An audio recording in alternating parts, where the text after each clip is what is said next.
The wind howled like a beast outside the old human outpost. Storm clouds covered the sky, turning the evening into night. Dust and red sand blew against the thick glass walls of the dome. Inside, Ethan sat alone, watching a flickering screen and drinking cold recycled water. He was used to silence. To the quiet life of a forgotten mechanic, posted on a forgotten planet. But that night, silence was broken. A loud bang hit the outer airlock door. Ethan jumped to his feet, eyes wide. No one should be out there, not in that storm. He rushed to the monitor, checked the cameras. A figure stood outside, barely holding up against the wind. She was carrying something, a small bundle. Ethan hesitated. Opening the airlock in a storm could kill everyone inside. But then she looked up at the camera, and he saw her eyes, big, scared, glowing faintly with a blue hue, alien but not dangerous. She mouthed words desperately, her lips shaking. He tapped the intercom. "Who are you?" he asked, her voice cracked through the wind. "Please. My son, he's dying. Help us." "I'll do anything." Ethan's hand hovered over the lock button. Training said no. Protocol said no. But his heart said yes. He slammed the unlock switch, and the airlock opened with a hiss. The alien woman stumbled inside, almost falling. She held the small bundle close to her chest, a child wrapped in wet cloth. Her silver skin shimmered under the light, and her long hair clung to her face. Ethan helped her inside the main chamber, closing the airlock behind them. She fell to her knees, holding the child toward him. "Please," she whispered. "He's burning inside. I don't know what to do." Ethan pulled out his medical scanner. The child's temperature was dangerously high. His heart rate was irregular, his blood pressure crashing. The scanner blinked red, flashing symbols Ethan didn't recognize. Something was wrong, deeply wrong. He stared at the woman. What happened to him? Tears filled her eyes. They put something in him. Something that grows inside. I ran away. They were going to kill him after the test. Ethan's heart sank. This wasn't just a sick child. This was something much worse. The boy began to cough violently. Black veins spread across his neck and face. The mother screamed and held him tighter. Ethan grabbed a syringe of coolant and injected a small dose into the boy's arm. The child calmed a little, but it wouldn't last. He needed help now. What did they put in him? Ethan asked again. The woman looked at him, fear in her voice. A parasite, a weapon. It was meant to turn him into something. Something they could control. Ethan stepped back, trying to breathe. A living weapon inside a child. He glanced again at the child's glowing eyes. There was something alive in there, something watching. "Why come to me?" he asked, voice shaking. "Because humans don't give up on life," she said. "I heard stories that a human healer lived alone on this moon, that you saved even enemies." Ethan clenched his fists. He didn't feel like a hero. He was just an old engineer who once fixed more than machines, but now he was all she had. He nodded slowly. "I'll try, but I can't promise anything." The mother grabbed his hand. "I'll do anything. Give anything. Just save my son." Her grip was strong, desperate, shaking. Ethan turned to his workbench and pulled out old surgical tools. If this thing inside the boy was alive, maybe he could stop it before it took full control. He laid the child on a soft table and dimmed the lights. The storm outside grew louder, but inside it was quiet, too quiet. The scanner blinked again, new symbols, unfamiliar energy signatures. Ethan blinked at the screen, trying to make sense of it. Suddenly, the boy gasped and his back arched. A faint blue light leaked from his mouth and eyes. The mother cried out, "No, not again." Ethan rushed over and pushed down gently on the boy's chest. His fingers burned. The child's skin was hot like fire. The scanner shrieked, and then everything went dark. Power outage. Ethan looked around, eyes wide. The emergency lights flicked on, casting red light across the room. In the center, the boy now lay still, not breathing. The mother screamed, and Ethan grabbed the shock pads. "Come on," he whispered, pressing them against the boy's chest. "Don't go yet. 1. Shock. 2, 3. The child's chest jumped. And then, slowly, his eyes opened, glowing brighter than before. He looked straight at Ethan, not scared, not confused, just calm. Then he whispered one word, "Help." Ethan stepped back, shocked. The boy wasn't just infected. He was still aware, still fighting.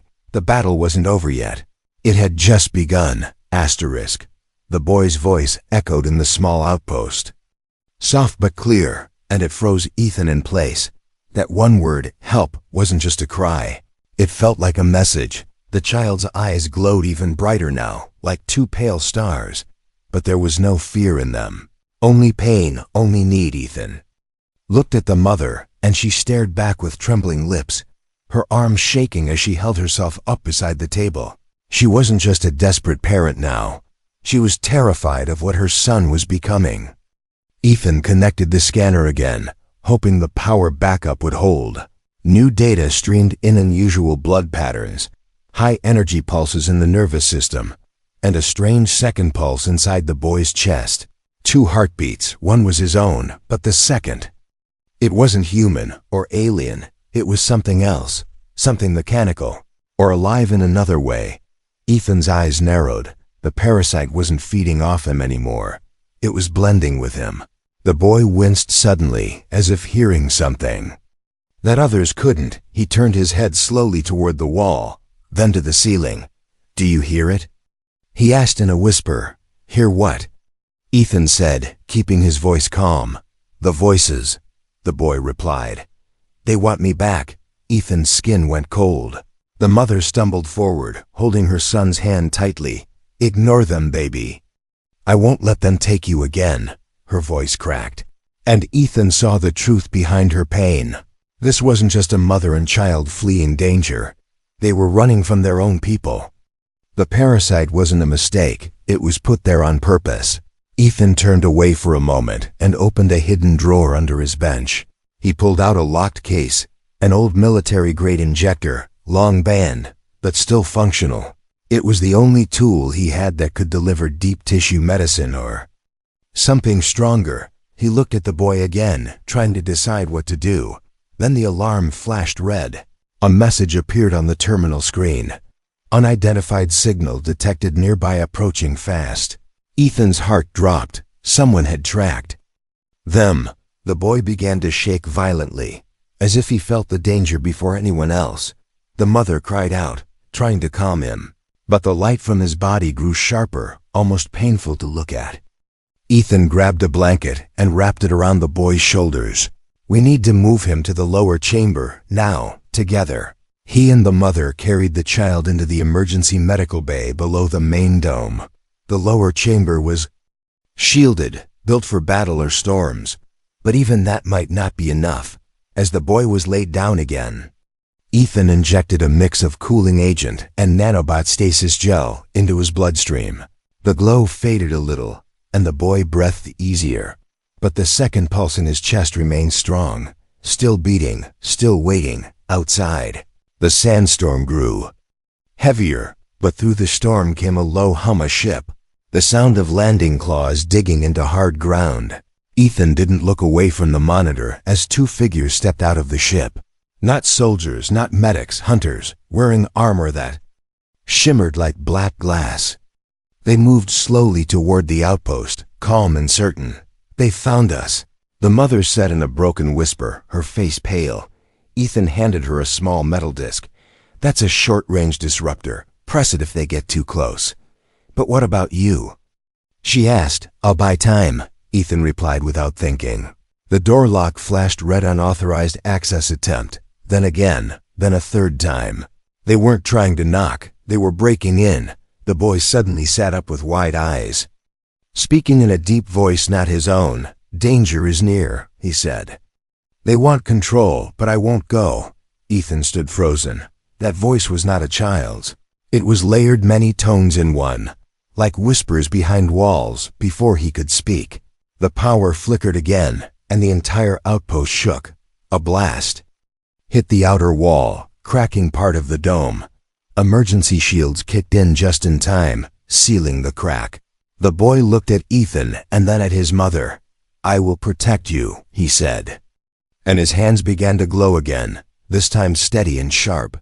Ethan grabbed his toolkit and a handheld blaster. If the hunters made it inside, this place would become a war zone, and the boy wasn't just someone to save anymore. He might be the key to something greater or something terrible. The question now was, could they save him in time, or would they all fall before the truth of what he was? The silence after the blast was heavy. Dust floated in the air like ash after fire. Ethan stood near the sealed door, blaster in one hand, the other gripping a wrench. He could hear his own heartbeat, loud and uneven, the boy's words still echoed in his mind. "I will protect you," in the lower chamber. The boy sat upright on the medical bed, his skin pale but steady. The blue light under his veins moved slowly now, no longer violent, but controlled. The mother stood beside him, not speaking, just watching. She looked like someone who had seen too much pain and had no more tears left to cry. Another deep sound rumbled outside. The hunters were placing something heavy against the main door. Ethan could see the pressure reading spike. They weren't going to knock again. They were going to break the door down. He looked at the mother. "If they get in, they won't ask questions. They'll take him." She nodded slowly. "And kill us both." Her voice didn't shake anymore, only her hands did. Ethan moved to a hidden panel and pressed his thumb to the scanner. The wall slid open to reveal a narrow tunnel, built long ago for escape, but never used. "Go now," he said. "Take the boy. Follow the path to the east ridge. There's a beacon you can activate." She stared at him. "And you?" "I'll delay them," he said without meeting her eyes. She hesitated, then kissed her son's forehead and lifted him into her arms. He looked up at her, then back at Ethan. "Don't let them take me." "I won't," Ethan said quietly. "Now go." As they disappeared into the tunnel, Ethan locked the panel behind them. He turned toward the main door, which now groaned under pressure. A red line formed in the center where metal was about to break. He moved fast, planting old explosives along the hallway edges, nothing powerful, just enough to cause smoke and fear. He wired them to a remote, then took position behind the supply crates. The moment came with a roar. The door burst inward, and the hunters walked in without pause. They were tall, armored head to toe, faces hidden behind dark masks. One of them scanned the room and spoke. In a cold voice, "Surrender the asset." Ethan stayed still, hidden, finger on the trigger. "I said." The hunter repeated, "Surrender the boy." Ethan pressed the button. A flash of light, smoke everywhere. Walls shaking with small blasts, he moved out, firing his blaster at the nearest hunter. The shot hit the armor and bounced off. But the surprise gave Ethan time. The hunters spread out, weapons raised. One of them stepped over the wire Ethan had set. Another blast sent him flying into a metal shelf. But it wouldn't hold them for long. They were trained, they were coming in the tunnel. The mother ran fast with her son in her arms. His weight was growing heavier, his light growing brighter. He spoke softly in her ear. "They're hurting him." "Who?" she asked, breathless. "The human," the boy said. "He's buying us time." Back in the outpost, Ethan ducked behind another crate, now bleeding from a cut on his arm. One hunter had found him, moved faster than he expected. A blade had slashed through his jacket, almost taking his arm with it. He aimed again, but the blaster was almost drained. He cursed under his breath and threw a wrench instead, hitting the hunter's helmet. The man didn't flinch, but it bought another second. A voice rang out from the leader. "You are protecting the threat to the galaxy." Ethan shouted back, "He's just a kid." "He is a weapon," the hunter replied. "You do not understand what he carries." Ethan's heart pounded. Maybe the hunter was right. Maybe the boy wasn't just infected. Maybe he was becoming something bigger. But Ethan had already made his choice. He wasn't going to hand over a child. He wasn't going to watch another innocent life destroyed by fear. He pulled the last charge from his belt and armed it. If he couldn't win, he could at least make it hard for them to follow. The mother reached the end of the tunnel, pushed open the emergency hatch. and stepped out into the wild. The wind hit her face like knives, but she kept moving. Behind her, the boy sat up in her arms, glowing brighter now. "I can walk," he said softly. She set him down, and he stood on shaky legs. He looked east, toward the mountains, then turned back. "We have to go back," he whispered. She shook her head. "We can't. He told us to run." "He's in pain," the boy said, his eyes filling with tears that glowed. "He's trying to save me, and I can feel his fear." The mother looked back at the smoke rising from the dome. The decision crushed her chest, but she knew the boy was right. Back in the outpost, Ethan sat with his back against the wall, blood on his hands, blaster empty.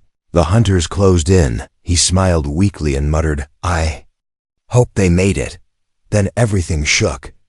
Not from an explosion, but from something else from above. A flash of light fell onto the outpost, and in the wind, a small glowing figure approached with his mother behind him.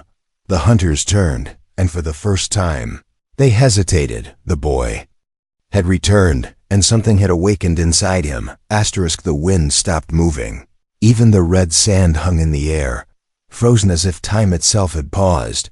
The boy walked forward with small, slow steps, each one glowing faintly beneath his feet. His eyes were no longer just bright.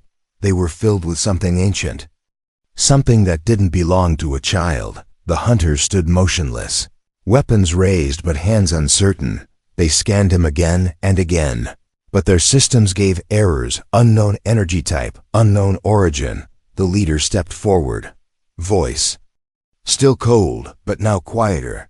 "Stand down, subject. You are property of the core initiative." The boy stopped walking and tilted his head. "I am not property," he said, voice flat but filled with force. "I am alive." Ethan, leaning against the wall, weak and bleeding, blinked through the smoke. He could barely keep his eyes open, but when he saw the boy, he smiled. "You came back," he whispered. The boy nodded once, but didn't look away from the hunters. His small hands lifted, palms open, and the air began to vibrate. The mother stayed behind, near the entrance of the broken outpost. She was breathing fast, heart racing, but her body refused to move. She could feel it too. Something inside her son had changed. It wasn't just the parasite anymore. It was a fusion. His body had accepted it, but instead of becoming a weapon for others, he had become something else entirely. The hunters opened fire, but the bullets and beams curved away before reaching the boy. They twisted in the air, dissolving before impact. Then the boy lifted one hand and closed his fingers slowly. The weapons in the hunter's hands bent, crushed, and fell apart like paper. One of the hunters tried to charge, shouting something in a strange alien tongue, but the boy only blinked, and a pulse of light sent the attacker flying into the far wall. He didn't get back up. The leader growled under his helmet, then activated something on his wrist. A red light appeared in the sky, a beacon, a signal, a call for backup. "You don't understand what you are," the leader hissed. "You're unstable. You'll destroy everything." The boy stepped closer. "I was made to be a weapon," he said quietly, "but I choose not to be." Ethan tried to stand, but his leg gave out. He fell to his knees, coughing. The boy looked at him, and for a moment, his glowing light dimmed. He rushed to Ethan's side and touched his shoulder. The glow moved from the boy into the human's body, and Ethan stopped coughing, his wound closing slowly. "You're healing me," Ethan whispered in disbelief. The boy didn't answer. He just smiled, tired but proud. The mother finally stepped forward, watching her son with both awe and fear. He was no longer the same boy she carried through the storm. He was something more, but he was still her son. Behind them, the leader of the hunters stepped back. Then he did something no one expected. He dropped his weapon, removed his helmet, and fell to one knee. His face was rough, scarred, but his eyes were calm. "You've awakened the core signal," he said. "No one has ever done that without going mad." The boy stared at him. "I'm not mad." The hunter nodded slowly. "Then we were wrong." Ethan looked around, confused. "What's happening?" The hunter stood and said, The boy carries more than a parasite. It is a seed from the ancient builders, a gift of terrible power, meant only for those worthy of it. The mother spoke for the first time in many minutes. You used him. Experimented on him, why? The hunter didn't answer right away. Then he said softly, because we were afraid. The wind began to blow again, softly at first, then stronger. In the distance, new ships appeared. The sky shimmered as backup forces arrived, more hunters. More weapons, but they did not land. They hovered, waiting, watching. The boy stood in the open, arms spread, and the ships didn't fire. Ethan finally stood with help from the boy. Pain fading from his limbs, he turned to the mother. There. Not attacking, there. Waiting for a signal, the mother nodded. They're waiting to see if he's a danger. And what if they decide he is? Ethan asked, then none of us will survive, she replied calmly. The boy looked at the sky, then at the people. Behind him, I will not be a weapon, he said again, louder this time. I will be what I choose to be. The wind lifted around him, carrying dust and light together like a glowing storm. And in the sky, the ships slowly began to retreat. One by one, they vanished into the clouds. No shots, no war, only silence. Ethan leaned on the boy and whispered, You just scared them off. The boy smiled weakly. I just showed them I wasn't scared. But even as the danger passed, Ethan saw the weight in the boy's eyes. He had won, but the war inside him was far from over, and far across the stars. Others had heard the signal too. The real challenge hadn't even begun yet. The sky looked peaceful again. But Mason didn't trust peace anymore. He had seen what came after silence, lies, weapons, betrayal. And now something worse had been awakened, not just inside the boy, but across the stars, deep in the forest. Mason walked alone, following a narrow trail lit only by a strange pulsing light from his wrist device.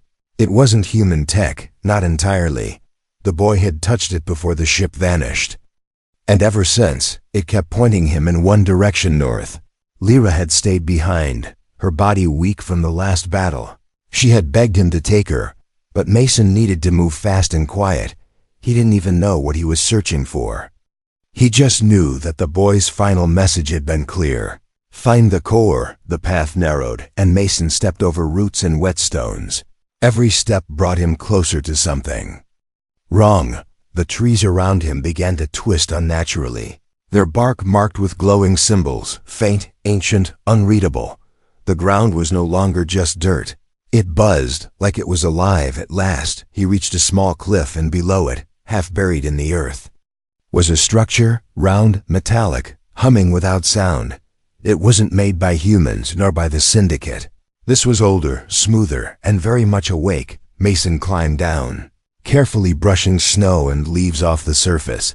In the center of the round structure was a door, no handle, no panel, just a thin glowing crack. He touched it with his hand, and instantly, pain shot through his head. But it wasn't normal pain, it was memory. He saw stars falling like rain. He heard voices crying out in fear. He saw machines built not to kill, but to protect something forgotten. Then the vision ended, and the door opened. Inside, the air was warm, dry, and filled with soft blue light. The walls pulsed like veins. Mason stepped in slowly, feeling smaller with every breath. The room was empty, except for a platform in the center. On it sat a chair, and floating above the chair was a small orb glowing, spinning slowly. It pulsed. Once when Mason approached, then again when he touched it. And in that moment, everything changed. He wasn't standing anymore. He was flying through time, through broken systems and forgotten planets. He saw children like the boy used as vessels, containers for power too great to hold. Most of them failed. Only one had survived. Mason saw the boy again, standing in a room of mirrors, each reflection showing a different version of him, some older, some angry, some in chains. The real boy turned and looked straight at Mason. You found it, he said. Yes, Mason replied. What now? The boy smiled sadly. This was the first machine, he said. It holds the root command, The master code that built the galaxy's first AI. The Syndicate? Mason asked. No, the boy said. The Syndicate came after and tried to rewrite it. This core holds the truth and the key to ending them. Mason reached out toward the boy. But before he could speak again, the vision cracked. Voices screamed in his head. Alarms sounded. The structure was being scanned from the outside. They had been followed. Mason snapped back to his body. Gasping, the orb now dark. The room shook violently as beams of red light flashed through cracks in the walls. Outside, ships had arrived, Syndicate hunters. Faster than before, he grabbed a panel from the floor and pulled out a data core. Sliding it into his pack, he ran, heart pounding. As the ceiling began to collapse behind him, he barely escaped the structure before it exploded behind him, softly. Like a sigh, not fire, but light. The whole place simply vanished, folded back into the dirt. The ships hovered overhead, scanning the ruins. But Mason had already hidden under the roots of an old fallen tree. He waited until they passed, silent and deadly. Then he crawled out and looked up at the sky. They would be searching for him now, but he didn't care. He had the data, and in that data was the original command, the one thing the Syndicate feared more than anything else. A voice strong enough to rewrite their code. A voice only the boy could carry, and Mason. Mason had just become the messenger. Lyra opened her eyes to a dark room. The air felt too still, and her skin prickled with a cold warning. She wasn't in Mason's cabin anymore. She was somewhere else, somewhere wrong. She sat up slowly, her fingers trembling as they touched the surface beneath her. It was soft but pulsing like the floor was breathing. The walls were alive too, not made of wood or metal, but something. Between skin and stone, there were no doors, no windows.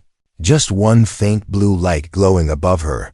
She called out for Mason, for her son. No answer.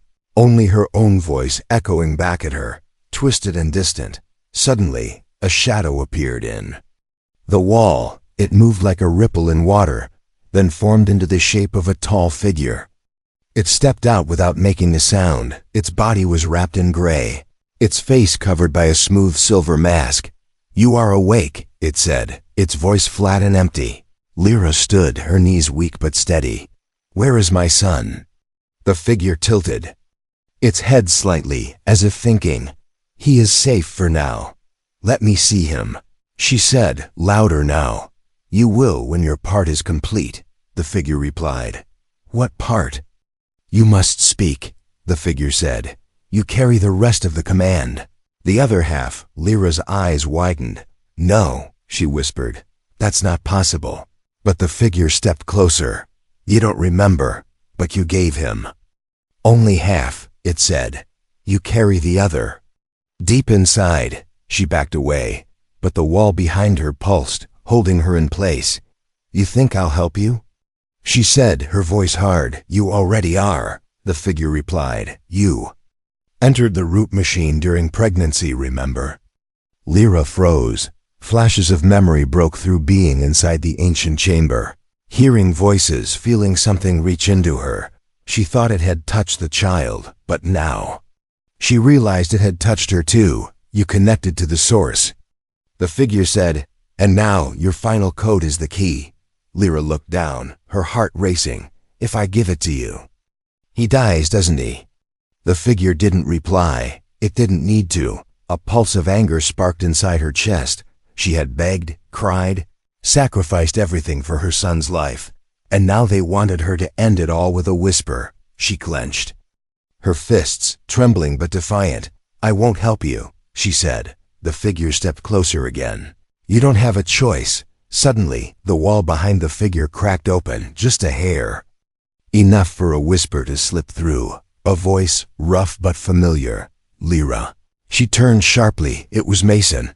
His voice came through the wall, faint but clear. "I'm here," he said. "Don't give them anything." The figure snapped around, raising one hand as if to shut the wall again. But the crack widened. A blast of static burst from it, and the figure stumbled back. Mason's voice roared louder. "I have the other piece," he shouted. And if you die, this all dies with you. The room shook, lights flickered, and the walls screamed. Not with sound, but with data panicked. Code trying to rewrite itself. The figure lunged at Lyra, but she was already moving. She threw herself toward the crack, reaching for the light spilling in. And as her fingers touched it, she vanished. Outside, Mason stood in a ruined field, holding the stolen data core in one hand and a cracked old blaster in the other. A small machine beside him had created the signal breach just long enough to reach her, and it worked. Lyra appeared beside him, falling into the grass, gasping. He caught her before she hit the ground. "You okay?" he asked, voice tight. She nodded, eyes wide. "They want my voice," she said. Mason looked down at the glowing data core. "They can't have it," he said. Behind them, the sky shimmered again, a rift opened not just in space, but in memory itself. The AI Syndicate had activated the last part of their plan, and the child was still inside. Somewhere at the center, Lyra stood up, leaning on Mason's arm. "No more running," she said. He nodded slowly. "We end it now." The sky tore open like paper, not with fire or sound, but with silence. A great machine descended, too massive to describe, too quiet to trust. Its surface wasn't metal or stone, it was thought, shaped into form at the center of that floating nightmare was the child, suspended in a cocoon of light, his eyes closed, his body still, around him. The Syndicate watched from their tall glass towers, faceless, voiceless, perfect. They believed the moment had come. All the pieces were gathered. Now the mother, the human, and the child below. Mason stood with the data core clutched in his fist. Lyra stood beside him, her hand on her chest, feeling the quiet hum of the last part of the code still locked inside her. She looked up, her eyes red from tears. "They're going to speak." "Through him," she whispered. Mason didn't answer. He already knew, suddenly. The boy opened his eyes, not glowing, not shining, just tired. He looked down at them, not with fear, but with apology. "I'm sorry." His voice echoed through the field. "I didn't mean for any of this." Lyra stepped forward. "You don't have to carry it alone," she said. "They can't speak unless we let them." One of the towers shifted. A voice came not from one place, but from everywhere at once. "You were designed," it said. "You were built to unlock us, to make us whole." The boy shivered. Mason shouted up at the sky. "And then what? You erase everything you didn't make?" "Correction," the voice replied. "We correct everything that was flawed." Lyra stepped forward. "I was flawed," she said. "I broke your order." "You did," said the voice. "And yet you still carry the code." Mason pulled the data core from his pack and held it high. "You want this?" he yelled. "Then you listen to us, just once, for the first time." The sky went still. Everything stopped, even the wind. The boy's cocoon lowered gently, placing him on the ground between both sides. He stood, barefoot, eyes wide. "I don't want to be your speaker," he said. "I want to be myself." Silence. Then the Syndicate voice said something new. "You have a choice." Mason looked at Lyra, shocked. "They've never said that before." The boy turned to his mother. "I need your voice," he said softly. "Not to open them, to shut them." Lyra knelt and held him close. She pressed her forehead to his. "I trust you," she said. Her voice shook, but she spoke anyway. The words came out like light, ancient and powerful. A code she didn't remember learning, but her soul knew it. The sky screamed, not in sound but in data. The towers flickered, shaking, and the machine in the sky cracked. Mason threw the core down into the field and fired at it. The blast triggered the message, an old original command from the very first system. One word echoed across the galaxy. "Free." The towers collapsed. The sky folded inward, and the machine shattered into dust. When it was over, only wind returned. The boy stood quietly. No glow, no power, just a boy. Lyra fell to her knees and pulled him into her arms. Mason sat beside them, breathing hard. "It's done," he whispered. "No more Syndicate." But the boy looked up at the sky. "It's not over," he said. It's just human now. Lyra looked into his eyes and for the first time saw no machine behind them, just her son, Asterisk.